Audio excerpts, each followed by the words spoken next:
ಎಲ್ಲರಿಗೂ ನಮಸ್ಕಾರ. ನಾನು ನಿಮ್ಮ doctor B K Ram Praveen, Janata Ayurveda Hassan. ಓಂ ನಮಾಮಿ ಧನ್ವಂತರಿ ಮಾದಿದೇವಂ ಸುರಾಸುರೈರ್ವಂದಿತ ಪಾದ ಪದ್ಮಂ ಲೋಕೆ ಜರಾರುಗ್ಭಯ ಮೃತ್ಯುನಾಶಂ ಧಾತಾರಮೇಶಂ ವಿವಿಧೌಷಧೀನ ಧನ್ವಂತರಿ ರಮಾನಾಥಂ ಸರ್ವರೋಗ ನಿವಾರಕಂ ಆಯುರ್ವೇದ ಪ್ರವರ್ತಾರಂ ವಂದೇ ಪೀಯೂಷದಾಯಕಂ. ಸರ್ವೇ ಜನಾಃ ಸುಖಿನೋ ಭವಂತು, ಸರ್ವೇ ಸಂತು ನಿರಾಮಯಂ. ಶಾಂತಿ ಶಾಂತಿ ಶಾಂತಿ. ವೀಕ್ಷಕರೇ, ಈರುಳ್ಳಿನ ಕೇವಲ ಅಡುಗೆ ಮನೆಯಲ್ಲಿ ಮಾತ್ರ, ತಿಂಡಿ ತಿನಿಸುಗಳಲ್ಲಿ, ಸಾಂಬಾರು ಒಂದು ಮಾಡಬೇಕಾದ್ರೆ, ಯಾವುದರ ಒಂದು ಆಹಾರ ತಯಾರು ಮಾಡಬೇಕಾದ್ರೆ ಮಾತ್ರ ಈರುಳ್ಳಿನ ಬಳಸೋದಿಲ್ಲ. ಈರುಳ್ಳಿನಲ್ಲಿ ಹಲವಾರು ರೀತಿಯ ಪೋಷಕಾಂಶಗಳಿದೆ. ಇದು ನಮ್ಮ ಕೂದಲಿನ ಆರೋಗ್ಯಕ್ಕೆ ಹಾಗೂ ತ್ವಚೆಯ ಆರೋಗ್ಯಕ್ಕೆ ಒಂದು ಸೌಂದರ್ಯಯುತವಾಗಿ ಕಾಣೋದಕ್ಕೆ ತುಂಬಾ ಸಹಕಾರಿಯಾಗಿದೆ. ಇವತ್ತಿನ ಸಂಚಿಕೆಯಲ್ಲಿ ಈರುಳ್ಳಿಯ ಮಹತ್ವ ಏನು, ಆಹಾರ ತಯಾರಿಕೆಯಲ್ಲಿ ಈರುಳ್ಳಿ ಉಪಯೋಗಿಸೋದು ತಮಗೆಲ್ಲ ಗೊತ್ತಿರೋದೆ. ಆದರೆ ನಾವು ಸೌಂದರ್ಯಯುತವಾಗಿ ಕಾಣಬೇಕು, ನಮ್ಮ ಕೂದಲಿನ ಆರೋಗ್ಯ ಚೆನ್ನಾಗಿರಬೇಕು, ಚರ್ಮದ ಒಂದು ಆರೋಗ್ಯ ಚೆನ್ನಾಗಿರಬೇಕು ಅಂದರೆ ನಾವು ಈರುಳ್ಳಿನ ಯಾವ ರೀತಿ ಬಳಸ್ಬೋದು ಅನ್ನೋದನ್ನು ಇವತ್ತಿನ ಸಂಚಿಕೆಯಲ್ಲಿ ತಿಳಿಸ್ಕೊಡ್ತೀನಿ. ಈರುಳ್ಳಿನಲ್ಲಿ ಪ್ರಮುಖವಾಗಿ ಹಲವಾರು ಪೋಷಕಾಂಶಗಳಿದೆ. ಇದರಲ್ಲಿ ಪ್ರಮುಖವಾಗಿರ್ತಕ್ಕಂತಹದ್ದು sulphur, vitamin B6, vitamin C, potassium, zinc, magnesium ಹಾಗೂ ಫ್ಲೇವೋನಾಯ್ಡ್ಸ್ ಅಂತ ಆಂಟಿ ಆಕ್ಸಿಡೆಂಟ್ಗಳಿರ್ತದೆ, ಕ್ವೆರ್ಸಿಟಿನ್ ಇದೆ, ಫೋಲೇಟ್ ಇದೆ. ಹೀಗೆ ಹಲವಾರು ರೀತಿಯ ಪೋಷಕಾಂಶಗಳು ಇದರಲ್ಲಿದೆ. ಫ್ಲೇವೋನಾಯ್ಡ್ಸ್ ಅಂತ ಒಂದು ಇದರಲ್ಲಿ ಆಂಟಿ ಆಕ್ಸಿಡೆಂಟ್ ಇರೋದ್ರಿಂದ ದೇಹದಲ್ಲಿರ್ತಕ್ಕಂತಹ ಫ್ರೀ ರ್ಯಾಡಿಕಲ್ಸ್, ವಿಷಪೂರಿತ ಅಂಶಗಳನ್ನ ದೇಹದಿಂದ ಹೊರಗಡೆ ಹಾಕಲು ತುಂಬಾ ಸಹಕಾರಿಯಾಗಿದೆ. ಇನ್ನು ಒಂದು ಚರ್ಮದ ವಿಷಯಕ್ಕೆ ಬಂತು ಅಂತಂದರೆ, ಸ್ಕಿನ್ ಕಾಂಪ್ಲೆಕ್ಷನ್ಗೆ, ಡಾರ್ಕ್ ಸರ್ಕಲ್, ಒಂದು ಕಣ್ಣಿನ ಕೆಳಗಡೆ ಇರ್ತಕ್ಕಂತಹ ಡಾರ್ಕ್ ಸರ್ಕಲ್ಗಳು, ಪಿಗ್ಮೆಂಟೇಷನ್ ಎಲ್ಲ ಹೋಗಬೇಕು ಅಂದರೆ ಈರುಳ್ಳಿ ರಸವನ್ನು ಅಪ್ಲೈ ಮಾಡಬೇಕಾಗ್ತದೆ. ಈರುಳ್ಳಿ ರಸವನ್ನು ನೀವು ಯಾವುದೇ ಒಂದು ಈರುಳ್ಳಿ ರಸವನ್ನು ನೀವು ಅಪ್ಲೈ ಮಾಡೋಕ್ಕಿಂತ ಮುಂಚೆ ಕೆಲವೊಬ್ಬರಿಗೆ ಸೆನ್ಸಿಟಿವ್ ಇರ್ತದೆ ಸ್ಕಿನ್ನು. ಆದ್ದರಿಂದ ನೀವು ಪ್ಯಾಚ್ ಟೆಸ್ಟ್ ಅಂತ ಒಂದು ಬರುತ್ತೆ, ಅದನ್ನು ಟೆಸ್ಟ್ ಮಾಡಿಸಿ ನಂತರ ನೀವು ಅಪ್ಲೈ ಮಾಡೋದ್ರಿಂದ ನಿಮ್ಮ ಚರ್ಮದ ಸೌಂದರ್ಯ ಹೆಚ್ಚಾಗ್ತದೆ. ಚರ್ಮದಲ್ಲಿ ಏನಾದರೂ ಈರುಳ್ಳಿ ರಸಕ್ಕೆ ಸೆನ್ಸಿಟಿವ್ ಇತ್ತು ಅಂದರೆ ಈ ಈರುಳ್ಳಿ ರಸದ ಜೊತೆಗೆ ಸ್ವಲ್ಪ ಜೇನುತುಪ್ಪ ಇಲ್ಲ ತೆಂಗಿನ ಎಣ್ಣೆ ಮಿಶ್ರಣ ಮಾಡಿ ಹಚ್ಚೋದ್ರಿಂದ ಚರ್ಮದ ಒಂದು ಕಾಂತಿ ಹೆಚ್ಚುತ್ತದೆ, ಡಾರ್ಕ್ ಸರ್ಕಲ್ ಕಡಿಮೆ ಆಗ್ತದೆ, ಪಿಂಪಲ್ಸ್ ಹಾಗೂ ಕಪ್ಪು ಕಲೆಗಳು, ಬಂಗು ನಿವಾರಣೆ ಆಗ್ತದೆ. ಇನ್ನು ತಲೆ ಕೂದಲಿನ ವಿಷಯಕ್ಕೆ ಬಂತು ಅಂದರೆ ಈರುಳ್ಳಿನಲ್ಲಿ ಸಲ್ಫರ್ ಅಂತ ಒಂದು ಅಂಶ ಇದೆ, ಗಂಧಕ. ಈ ಸಲ್ಫರ್ ಏನು ಅಂದರೆ ನಮ್ಮ ತಲೆ ಕೂದಲಿನ ಬುಡವನ್ನು, ಬೇರನ್ನು ಗಟ್ಟಿ ಮಾಡ್ತದೆ. ನಮ್ಮ ತಲೆ ಕೂದಲು ಬೆಳವಣಿಗೆಗೆ ಬೇಕಾಗಿರ್ತಕ್ಕಂಥ ಒಂದು ಪ್ರಮುಖವಾದ ಒಂದು ಅಂಶ ಅಂತಂದರೆ ಕೆರಾಟಿನ್. ಇದೊಂದು ಪ್ರೋಟೀನ್. ಈ ಪ್ರೋಟೀನ್ ಇದರಲ್ಲಿ ಕೆರಾಟಿನಲ್ಲಿ ಗಂಧಕ, ಸಲ್ಫರ್ ಇರ್ತದೆ. ನಾವು ಯಾವಾಗ ಈರುಳ್ಳಿ ರಸವನ್ನು ಇದು ಮಾಡ್ತೀವೋ ಇದು ಆ್ಯಕ್ಟಿವೇಟ್ ಆಗಿ ಕೂದಲಿನ ಬುಡಗಳು, ಬೇರು ಗಟ್ಟಿ ಆಗ್ತದೆ.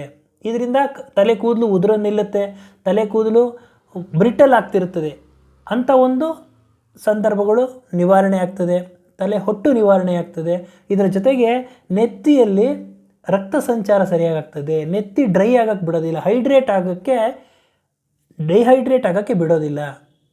ಅದರ ಜೊತೆಗೆ ತಲೆಯಲ್ಲಿ ಇರತಕ್ಕಂತಹ ಒಂದು ಹೊಟ್ಟು ನಿವಾರಣೆ ಆಗ್ತದೆ, ತಂಪಾಗಿ ಇಡ್ತದೆ. ಜೊತೆಗೆ ತಲೆ ಕೂದಲು ಒಂದು ಬುಡವನ್ನು, ಬೇರನ್ನು ಗಟ್ಟಿ ಮಾಡಿ ತಲೆ ಕೂದಲು ಬೆಳವಣಿಗೆಗೆ ತುಂಬಾ ಸಹಕಾರಿಯಾಗಿದೆ. ಇದರಲ್ಲಿ ಕೊಲಾಜನ್ ಸಿಂಥಸಿಸ್ ಅಂತಂದರೆ ಕೊಲಾಜನ್ ಫೈಬರ್ಸ್ನ ಇದು ಜಾಸ್ತಿ ಮಾಡ್ತದೆ. ಅದರ ಜೊತೆಗೆ ಚರ್ಮದ ಹಾಗೂ ಕೂದಲಿನ ಆರೋಗ್ಯವನ್ನು ಇದು ಕಾಪಾಡಲು ತುಂಬಾ ಸಹಕಾರಿಯಾಗಿದೆ. ಹಾಗಾದರೆ ಯಾವ ರೀತಿ ನಾವು ಇದನ್ನು ಹಚ್ಚಬೇಕು ಅಂತಂದರೆ 2ರಿಂದ 3 ಚಮಚ ಈ ಈರುಳ್ಳಿ ರಸವನ್ನು ತಗೊಳ್ಳಿ, ಅದಕ್ಕೆ ತೆಂಗಿನ ಎಣ್ಣೆಯನ್ನು ಸಮ ಪ್ರಮಾಣದಲ್ಲಿ ಮಿಶ್ರಣ ಮಾಡಿ ತಲೆ ಕೂದಲಿನ ಬುಡಕ್ಕೆ, ಬೇರಿಗೆ ಹಚ್ಚಬೇಕು. ತದನಂತರ ಮಸಾಜ್ ಮಾಡಬೇಕು.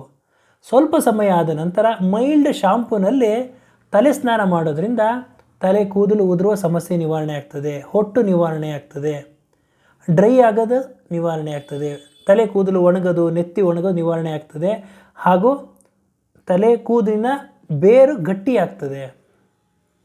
ಹಾಗೂ ಇದರ ಜೊತೆಗೆ ನೀವು 2ರಿಂದ 3 ಚಮಚ ಈರುಳ್ಳಿ ರಸದ ಜೊತೆಗೆ ಅಲೋವೆರಾನು ನೀವು ಆ್ಯಡ್ ಮಾಡ್ಬೋದು. ಅಲೋವೆರಾ ಜೆಲ್ನು ಆ್ಯಡ್ ಮಾಡಿ ತಲೆ ಕೂದಲ ಬುಡಕ್ಕೆ ಹಚ್ಚೋದ್ರಿಂದ, ತದನಂತರ ಸ್ವಲ್ಪ ಸಮಯ ಆದ ನಂತರ ಮೈಲ್ಡ್ ಶಾಂಪೂನಲ್ಲಿ ತಲೆ ಸ್ನಾನ ಮಾಡೋದ್ರಿಂದ ಈ ತಲೆ ಕೂದಲು ಉದುರುವ ಸಮಸ್ಯೆ ನಿವಾರಣೆ ಆಗ್ತದೆ. ತಲೆ ಸ್ನಾನ ಮಾಡಬೇಕಾದ್ರೆ ಯಾವಾಗಲೂ ಅಷ್ಟೇ ತುಂಬ ಬಿಸಿ ಇರತಕ್ಕಂತಹ ನೀರನ್ನು ಸ್ನಾನ ಮಾಡಬೇಡಿ. ಉಗುರು ಬೆಚ್ಚಗಿರ್ತಕ್ಕಂತಹ ನೀರು ಇಲ್ಲ ಸ್ವಲ್ಪ ಬಿಸಿ ಇರ್ತಕ್ಕಂಥ ನೀರಲ್ಲಿ ಸ್ನಾನ ಮಾಡಿ. ತುಂಬಾ ಬಿಸಿ ಇರ್ತಕ್ಕಂಥ ನೀರು ಸ್ನಾನ ಮಾಡಿದ್ರೆ ಇದು ಹೇರ್ ರೂಟ್ಸ್ ನರಗ ಈ ಒಂದು ಕೂದಲಿನ ಬುಡವನ್ನು ವೀಕ್ ಮಾಡ್ತದೆ. ಆವಾಗ ಕೂದಲು ಉದುರುವ ಸಾಧ್ಯತೆಗಳು ಹೆಚ್ಚಿರ್ತದೆ. ಇನ್ನು ಅಲೋಪೇಶಿಯಾ ಎರೆಕ್ಟಾ ಅಂತಾರೆ, ಅಂದರೆ ತಲೆ ಪತ್ತು ಮಂಡೆ ಅಂತ ಹೇಳ್ತಾರೆ. ತಲೆ ಕೂದಲಲ್ಲಿ ಕೆಲವೊಂದು ಕಡೆ ಕೂದಲುಗಳು ಇರೋದಿಲ್ಲ, ಪ್ಯಾಚ್ ಪ್ಯಾಚ್ ಥರ ಇರ್ತದೆ. ಅಂಥ ಒಂದು ಸಂದರ್ಭದಲ್ಲೂ ಈರುಳ್ಳಿ ರಸವನ್ನು ತೆಗೆದು ಅದರ ಜೊತೆಗೆ ಸ್ವಲ್ಪ ಕೊಬ್ಬರಿ ಎಣ್ಣೆಯನ್ನು ಮಿಶ್ರಣ ಮಾಡಿ ಆ ಜಾಗಕ್ಕೆ ಹಚ್ಚಿ ಚೆನ್ನಾಗಿ ತಿಕ್ಕುವುದರಿಂದ ಕಾಲಕ್ರಮೇಣ ಆ ಪ್ಯಾಚ್ಗಳು ತಲೆ ಕೂದಲು ಎಲ್ಲಿ ಇರೋದಿಲ್ವೋ ಆ ಜಾಗದಲ್ಲಿ ಕೂದಲುಗಳು ಬೆಳೆಯುವ ಸಾಧ್ಯತೆಗಳು ಹೆಚ್ಚಿರ್ತದೆ.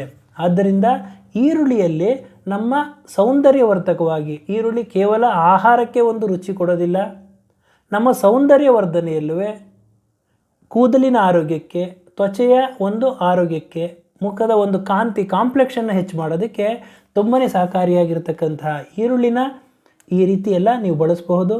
ಇದನ್ನು ನೀವು ತಜ್ಞ ವೈದ್ಯರನ್ನು ಸಂಪರ್ಕ ಮಾಡಿ ಅವರ ಸೂಕ್ತ ಸಲಹೆ ಸೂಚನೆ ಮೇರೆಗೆ ಇದನ್ನೆಲ್ಲ ಮಾಡಿ ತಮ್ಮ ಆರೋಗ್ಯವನ್ನು ಕಾಪಾಡ್ಕೋಬೇಕು ಅಂತ ಹೇಳ್ತಾ ಇವತ್ತಿನ ಈ ಒಂದು ಸಂಚಿಕೆಯನ್ನು ಮುಗಿಸ್ತಾ ಇದ್ದೀನಿ. ನನ್ನ ಈ ವಿಡಿಯೋ ತಮಗೆ ಇಷ್ಟವಾಗಿದ್ದಲ್ಲಿ ಲೈಕ್ ಮಾಡಿ, ಶೇರ್ ಮಾಡಿ ಹಾಗೂ ನನ್ನ ಎಲ್ಲ ಮುಂದಿನ ವಿಡಿಯೋಗಳಿಗಾಗಿ ಸಬ್ಸ್ಕ್ರೈಬ್ ಮಾಡಿ. ಧನ್ಯವಾದ.